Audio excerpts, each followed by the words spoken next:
Hello student, आप सभी का स्वागत है हमारे यूट्यूब चैनल पर। और आज हम बात करने वाले हैं जो कि क्लास 9 का चैप्टर 1 है और जो कि चैप्टर का नाम है फ्रांसीसी क्रांति। ठीक है। और जो कि अगली वीडियो जो कि इसका पार्ट 1 हमने कंप्लीट कर रखा था पूरे नोट के साथ। ठीक है, अगर आपने वो वीडियो नहीं देखा तो जाके पहले देख लें, फिर पार्ट 2 पे आए। ठीक है, तो चलिए स्टार्ट करते हैं पार्ट 2। और कॉपी और पेन जरूर निकालिए, मैं क्वेश्चन भी बोलूँगा, आंसर भी बोलूँगा। ठीक है, आप वो लिखते जाएंगे। ठीक है, और थोड़ा पढ़ते भी चलेंगे, समझते भी चलेंगे। ठीक है, तो चलिए स्टार्ट करते हैं। पहला है क्रांति की शुरुआत। पिछले भाग में हम देख चुके हैं कि किन कारणों से लुई सिल्वा ने कर बढ़ा दिए थे। ठीक है, क्या आप सोच सकते हैं कि उसने ऐसा क्यों किया होगा? प्राचीन राजतंत्र के तहत फ्रांसीसी सम्राट में अपनी मर्जी से कर नहीं लगा सकता था। ठीक है, इसीलिए उसके स्टेट जनरल की प्रतिनिधि सभा की बैठक बुलाकर नए करों में प्रस्तावों की मंजूरी लेनी पड़ती। इसे स्टेट जनरल एक राजनीतिक संस्था थी जिसमें 3 स्टेट अपने अपने प्रतिनिधियों को भेजते थे, और लेकिन सम्राट ही यह निर्णय लेता था कि इस संस्था में बैठक कब बुलाई जाए। इसकी अंतिम बैठक 1614 में बुलाई गई थी। ठीक है, अब आगे बढ़ते हैं। फ्रांसीसी सम्राट में लुई 14 ने 5 मई 1789 नई करों के प्रस्ताव पर बैठक बुलाई। ठीक है, इस अनुमोदन के लिए स्टेट जनरल एक बैठक बुलाई जाती है प्रतिनिधियों की, जो कि मेजबानी के लिए वार्षा में एक आला आलीशान भवन सजाया गया है। इससे पहले जो कि दूसरे स्टेट के एक बैठक में अपने 300 प्रतिनिधि भेजे और आमने सामने की कतारों में बिठाए गए। तीसरे स्टेट में जो कि 600 प्रतिनिधि पीछे खड़े हुए थे, और तीसरे स्टेट के जो का प्रतिनिधि इससे अपेक्षाकृत समृद्ध शिक्षित वर्ग कर रहे थे। इसके किसानों, औरतें एवं कारीगरों का सभा में प्रवेश वर्जित था। फिर भी लगभग लोगों ने क्या कहा, 40,000 के प्रतिनिधि से उनकी शिकायतों मांग सूची बनाई गई, जिससे प्रतिनिधि सभा में लेकर आए थे। ठीक है, इतना हमने जो पढ़ लिया है, तो इतने बारे में पहले पहले क्या बताया गया था कि पहले लुईस वेल्वा ने जो कि कर बढ़ाने के लिए चाहता था। तो लुईस वेल्वा ने क्या करा, जो कि कर बढ़ाने के लिए जो कि क्या बनाया, अ, एक संस्था स्टेट जनरल, मतलब एक स्टेट जनरल की जो कि बैठक यहाँ पे बुलाई। ठीक है, वो भी कर बढ़ाने के लिए। ठीक है, तो सबसे पहले मेन क्वेश्चन देखते हैं इसमें। क्वेश्चन पहले क्या बनता है? ठीक है, पहला क्वेश्चन आपका ये बनता है कि स्टेट जनरल क्या है और ये क्या कार्य करता है। ठीक है, चलिए, तो स्टेट जनरल इसका आंसर क्वेश्चन में आप कॉपी में लिखिए कि स्टेट जनरल क्या है और ये क्या कार्य करता है। ठीक है, स्टेट जनरल एक जो कि राजनीतिक संस्था थी। ठीक है, बस इतना लिखेंगे, स्टेट जनरल एक राजनीतिक संस्था है। ठीक है, यहाँ तक लिख लेंगे। ठीक है, और ये जो कि यहाँ से लिखेंगे, ये स्टेट जनरल की जनरल प्रति बैठक बुलाते थे, जिसमें करों के माध्यम से प्रस्ताव की मंजूरी लेनी पड़ती थी। ठीक है, पहला क्वेश्चन ये आपका हो गया, यहाँ से यहाँ तक। ठीक है, और ये नए कर बढ़ाने के कार्य करता है। ठीक है, चलिए आगे बढ़ते हैं, आगे देख लेते हैं अगला। अगला प्रश्न ये बनता है कि लुई सोलर ने बैठक बुलाई थी, कब बुलाई थी? पहले भी बैठक बुलाई थी, तो हमें को याद रखना है। जो कि पहले जो बैठक बुलाई थी, जो कि 1614 में बुलाई थी। ठीक है, ये याद रखेंगे। दूसरा बोलेंगे, दूसरा एक बार और फिर अभी जो बैठक बुलाई वो कब बुलाई थी? ये पूरी फ्रांसीसी क्रांति की डेट 5 मई 1789। ठीक है, चलो यहाँ तक हो गया। अब देखते हैं थोड़ा आगे, थोड़ा समझते हैं। ठीक है, ठीक है, अब थोड़ा सा आगे यहाँ पे समझते हैं। ठीक है, जो फर्स्ट स्टेज थे, सेकंड स्टेज, थर्ड स्टेज। ठीक है, तो फर्स्ट स्टेज से क्या हुआ, 300 लोग इसमें से आए, 300 इसमें से और 600 इसमें से आए। ठीक है, थर्ड स्टेज में लोग बहुत लोग थे। ठीक है, तो क्या करा इन्हें, इन तीन को तो कि सभा में तो बैठने के लिए दे दिया, फर्स्ट स्टेट दूसरे स्टेट को सभा में बैठने के लिए दे दिया, लेकिन जो थर्ड स्टेट थे, तृतीय लोग थे, उन्हें सभा में बैठने के लिए नहीं दिया। ठीक है, जैसे यहाँ पे देख रहे हैं 300 प्रतिनिधि भेजे। ठीक है, और 600 प्रतिनिधि जो कि पीछे बिछड़ गए। ठीक है, तीसरे स्टेट के प्रतिनिधि इसे अपचित करने लगे। ठीक है, तो इन्हें नहीं दिया बैठने के लिए, तो इन्होंने क्या करा, 40,000 इन्होंने पत्र के माध्यम से शिकायतों की सूची, इतने सारे पत्र लिख दिए कि तुमने मेरे को अंदर आने नहीं दिया, बुला लिया, कुछ नहीं कर दिया, पीछे मेरे को कतार में खड़ा कर दिया। ठीक है,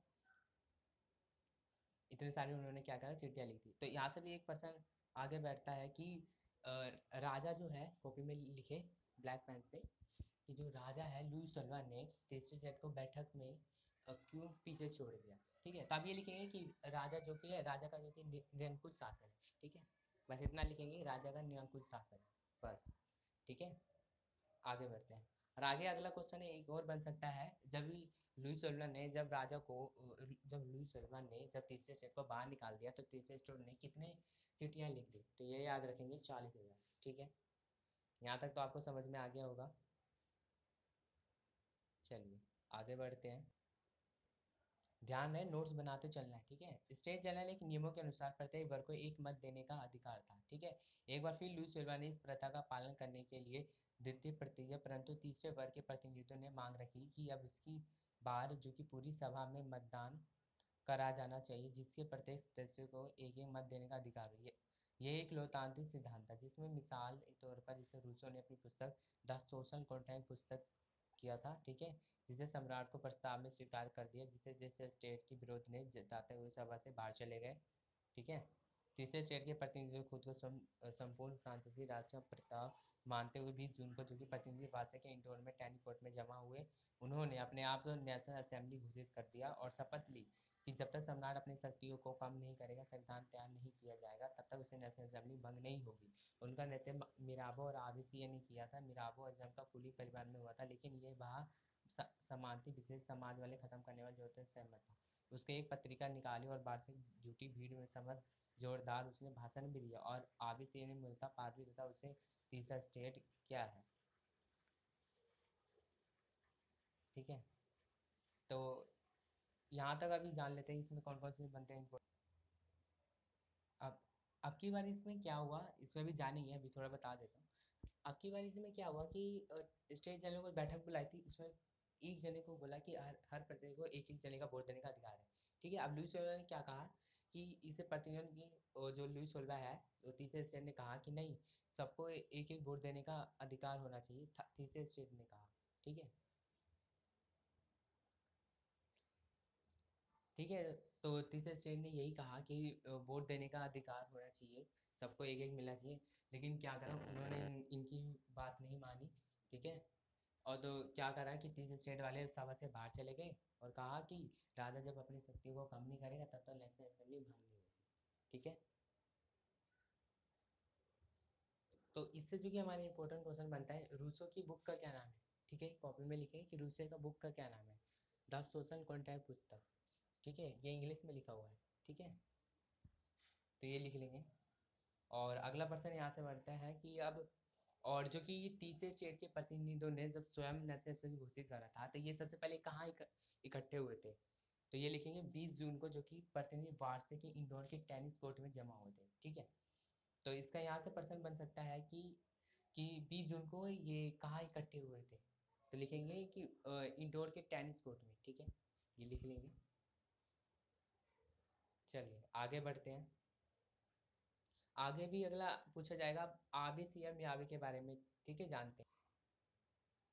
अब पूछा जाएगा, अगला क्वेश्चन बनता है कि तीसरे स्टेट का नृतक कौन कर रहा था। ठीक है, तो ये जो नाम है मिराबो और आवेसी, ठीक है, ये तीसरे स्टेट का नृतक कर रहे थे। ठीक है, चलिए ये भी क्वेश्चन आप लिख लेंगे और आंसर भी लिखेंगे, मिराबो और आवेसी। अब क्वेश्चन बनता है आपसे कि मिराबो और आवेसी ये कौन था। ठीक है, तो चलिए जानते हैं।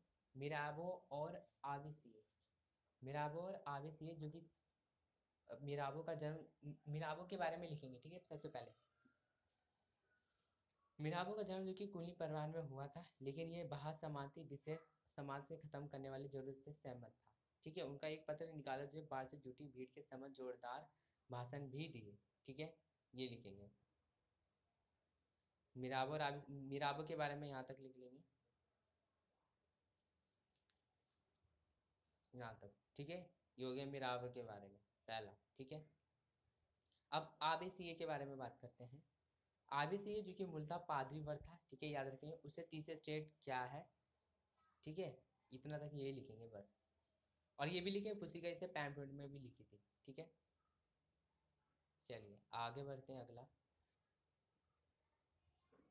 अब आता है यहाँ से, जिस बार नेशनल असेंबली संविधान का प्रारूप तैयार करने में व्यक्त था कि पूरा फ्रांस फ्रांस जो कि आंदोलित हो रहा था, कड़ाके ठंड के कारण फसलें मारी गई थी और पाव रोटी की कीमत आसमान में छू रही थी। बेकरी मालिक स्थिति फायदा उठाते हुए जमाखोरी में जुट गए। बेकरी दुकान पर कई घंटों तक इंतजार के बाद गुस्से औरतें भीड़ की दुकान पर धावा बोल दिया, और दूसरी तरफ सम्राट ने सेना को पेरिस में प्रवेश करने से आदेश दे दिया और खुद 14 जुलाई वास्तविक किले पर धावा बोलकर निर्देश दिया।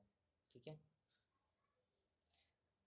देख इसमें जो कि इम्पोर्टेंट क्वेश्चन ये बन सकता है कि जो कि इसमें जो कि इसमें धावा क्यों बोल दिया गया। देहाती इलाकों में गांव-गांव में अफवाह फैल गई कि जागीरों के मालिकों ने भाड़े लुटेरों को गिरोह बुला दिए गए जो कि पक्की फसलों के तबाह के निकले पड़े थे। कई जिलों में तो भय आक्रांत होकर किसानों ने कुचल बेचालों के ग्रामीण किलों में आक्रमण कर दिए। उन्होंने तो अन्य भंडारों में लूट लिया और लगान संबंधी दास्तावेज भी जलाकर राख कर दिया। कुल बड़ी संख्या में अपनी जारीगाह छोड़कर भाग गए। बहुत से पड़ोसी देश में जाकर शरण ले ली। ठीक है। और आगे अगला कि पहले यहाँ तक जान लेते हैं कि कौन कौन इंपॉर्टेंट क्वेश्चन बनते हैं। ठीक है, फिर बाद में आगे देखें। तो यहाँ से बनता है इंपॉर्टेंट क्वेश्चन कि बेकरी पे धावा बोलने का क्या कारण है। क्वेश्चन लिखे कि बेकरी पे धावा बोलने का क्या कारण है। ठीक है, तो ये लिखेंगे कि कड़ाके ठंड के कारण जो कि फसल मारी गई थी और पाव रोटी की कीमत आसमान में छू रही थी, तो बेकरी की मालिक की स्थिति फायदा उठाते हुए जमाखोरी ने बेकरी दुकानों पर इंतजार करते हुए गुस्साई औरतों ने भीड़ दुकान पर धावा बोल दिया।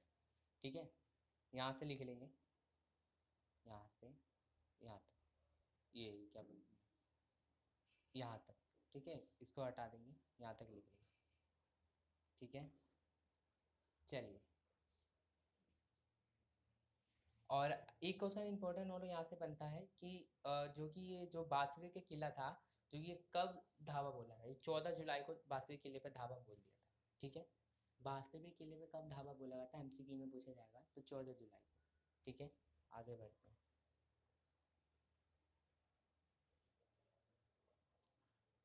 फिर यहाँ से फिर क्या हुआ कि कई इलाके जो हैं वो गांव की तरफ में फैल गई थी, क्योंकि लूटों ने कहा कि भाड़े पे लगा दिया, तो कई इलाकों को जला दिया, दास वेश भी जब इकट्ठा कर दिया और उसको भी जला दिया। तो कुलीन जो लोग थे, दो सेकंड स्टेट वाले लोग थे, जो कि अपने ही जगह को छोड़कर वो कहीं भाग चले गए।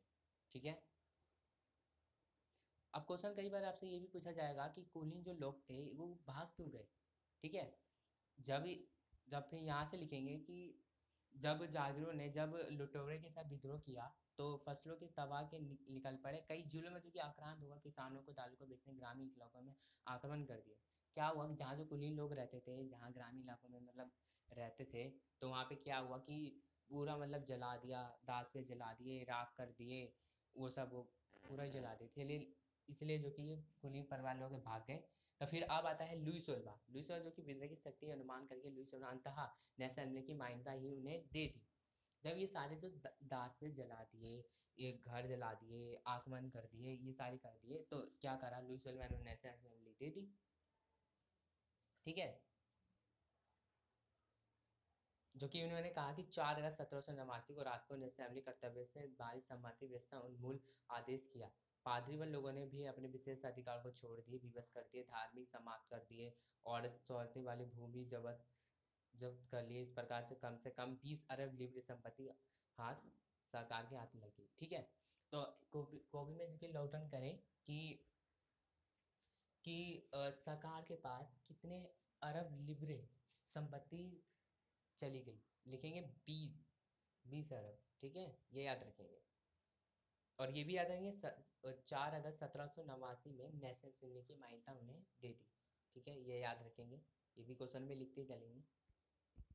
और इससे अगला भी ये भी एक क्वेश्चन बन सकता है कि जो कि लुई सोल्वा था, तो नेशनल असेंबली क्यों उन्हें दे दी। तो बस इतना ही बस आंसर लिखेंगे कि लुई सोल्वा नेशनल असेंबली वापस इसलिए दे दी क्योंकि उन्होंने कई जिलों पे जो कि आक्रमण कर दिए थे। ये जागीरों ने जो कि कई जिलों पे आक्रमण कर दिए थे, ताजमहल जला दिए, अब को मतलब पूरा साथ ही मिटा दिया कि अब कुछ बचा ही नहीं उसके पास। तो बस इसीलिए उसने असेंबली की मान्यता दे दी, वो डर गया और विशेष अधिकार सब समाप्त कर दिए कि जो पहले से जन्म से अधिकार थे वो भी हटा दिए। ठीक है, और साथ ही साथ लोगों के जो कि संपत्ति भी अर्जी कर दी, जैसे 20 लाख अरब लीव कब्जे भी संपत्ति अर्जी कर दी। ठीक है, और जो कि सब थे जो कि पादरी वर्ग को भी प्राप्त था, ये सब सब हटा दिए। ठीक है, चलिए आगे बढ़ते हैं। अब है फ्रांस संवैधानिक राजतंत्र बन गया। नेशनल असेंबली ने 1791 में संविधान पारित किया। ठीक है, यहाँ से अब बनाते चलेंगे, मैं बोलते जाऊंगा। नेशनल असेंबली ने 1791 में संविधान पारित किया। ठीक है, तो क्वेश्चन पूछा जाएगा कि नेशनल असेंबली का संविधान कब पारित हुआ था। ठीक है, लिखेंगे 1791, ठीक है, लिखते चलेंगे। इसका उद्देश्य था कि सम्राट शक्तियों की सीमित करना, ठीक है। एक व्यक्ति जब एक हाथ से केंद्र के बजाय इन्हीं शक्तियों में विभिन्न संस्थाओं की विधायिका, कार्यपालिका, न्यायपालिका में व्यापित आश्रित कर दिया गया। इस प्रकार फ्रांस में संवैधानिक संस्था निभी पड़ी चित्र सराय में दिखाया गया है कि व्यवस्था कैसे काम करती है, ठीक है। तो ठीक है, यहाँ से आप पहला क्वेश्चन तो पता लिख रहे हैं कि नेशनल असेंबली का पार हो गया, और इसका मुख्य कारण क्या है, ठीक है। तो इसका लिए मुख्य उद्देश्य है कि सम्राटों की शक्तियों को सीमित करना, ठीक है। उसको जो कि 3 भागों में बांटना, कार्यपालिका, न्यायपालिका, ठीक है, और विधायिका, ठीक है, इतना लिखेंगे। चलिए आगे बढ़ते हैं। अब यहाँ देखते हैं सक्रिय नागरिक मताधिकार प्राप्त लोग 2.8 करोड़ जनसंख्या, लगभग 40 लाख लोग, ठीक है। और निष्क्रिय नागरिक जो कि मत प्रदान 30 लाख पुरुष, महिला और बच्चे 25 से उम्र कम व्यक्ति के मताधिकार प्राप्त नहीं था, ठीक है। अब आगे देखते हैं यहाँ से कि 1791 संविधान में कानून बनाने का अधिकार नेशनल असेंबली को सौंप दिया, ठीक है। तो कई बार आपसे ये भी क्वेश्चन पूछेगा कि 1791 में नेशनल असेंबली का कानून बनाने को किसको सौंप दिया गया, ठीक है। तो 1791 जो कि नेशनल असेंबली का जो कि कानून बनाने का अधिकार सौंप दिया गया, लिख लेंगे नेशनल असेंबली को सौंप दिया गया, ठीक है। अब आता है नेशनल असेंबली अप्रत्यक्ष रूप से चुनी जाती थी। सर्वप्रथम नागरिक और निर्वाचित समूह का चुनाव करते थे, यानी पुनः नेशनल असेंबली सदस्य चुनते थे, ठीक है। जब नेशनल असेंबली जब 1791 संविधान ने असेंबली सौंप दिया गया तो ये प्रत्यक्ष रूप से चुनी जाती है। पूछा जाएगा क्वेश्चन कि नेशनल असेंबली किस तरह से चुनी जाती थी, बोलेंगे अप्रत्यक्ष रूप से, ठीक है। चलिए आगे बढ़ते हैं। नेशनल असेंबली के सदस्य चुनते थे, सभी नागरिकों को मतदान देने का अधिकार नहीं था, ठीक है। बस कुछ ही वर्गों लोगों के अधिकार था, जैसे 25 वर्ष से अधिक उम्र वाले, जैसे कि एक पुरुष को ही सक्रिय नागरिक जिन्हें मत देने का अधिकार था, एक दर्जा दिया जाता जो कम से कम 3 दिन की मजदूरी के बराबर कर चुका थे, ठीक है। अब ऐसे बनाया गया था कि उन्हें 25 वर्ष से अधिक उम्र हो और 3 दिन की मजदूरी जो कर देता हो उसी को ही वोट देने का अधिकार है, ठीक है, ये याद रखेंगे। और शेष पुरुष महिलाओं को निष्क्रिय नागरिक रूप में वर्गीकृत किया गया। निर्वाचित लोगों की योग्यता प्राप्त तथा नेशनल असेंबली सदस्य होने के लिए लोगों को करदाव उच्चतम श्रेणी में जरूर थी, ठीक है।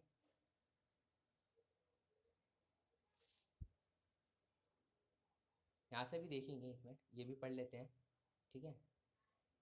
संविधान पुरुष नागरिक घोषणा पत्र में शुरू हुआ था। जीवन अधिकार, अभिव्यक्ति स्वतंत्र अधिकार है, कानूनी बराबरी अधिकार से निष्क्रिय अवधारणीय रूप से स्थापित किया, अर्थात ये अधिकार प्रत्येक व्यक्ति को जन्म से प्राप्ति से अधिकारों को छीना नहीं जा सकता, राज्य दंड माना जाता है। ये प्रत्येक नागरिक को निष्क्रिय अधिकार को रक्षा करे, ठीक है। तो यहाँ से तो हमारा खत्म होता है, यहाँ से जो कि हमारा थर्ड स्टार्ट होगा, ठीक है। और जो कि कहाँ से बच गए थे, यहाँ से बच गए थे, ठीक है। तो यहाँ से भी देख लेते हैं। ये तो मैंने बता ही दिया था, यहाँ से आपने लिख ही लिया होगा। और आगे यहाँ से देखते हैं अगले यहाँ से क्या प्रश्न बनता है, ठीक है। अब बता कि 17 अब पूछा जाएगा कि कॉपी में लिखे कि 1791 में जो नए कानून बने थे वो किस तरह लोग वोट देते थे, ठीक है। तो आप ये लिखेंगे जो 25 वर्ष से अधिक उम्र वाले को वोट देने का अधिकार है, जो कि 3 दिन की मजदूरी में कर चुका थे, ठीक है। क्वेश्चन ये लिख लेंगे, और ठीक है ये लिख लेंगे। तो इसका आंसर बस लिखेंगे सिर्फ 25 वर्ष, ठीक है। चलिए क्वेश्चन आप खुद भी लिखेंगे, ठीक है। आंसर में अगर मैं बोल दूं तो क्वेश्चन भी आप खुद भी लिखेंगे, ठीक है। बार बार मैं आंसर क्वेश्चन ही बोल देता हूँ, ठीक है, आंसर नहीं भूलता, ठीक है। चलिए आगे देखते हैं।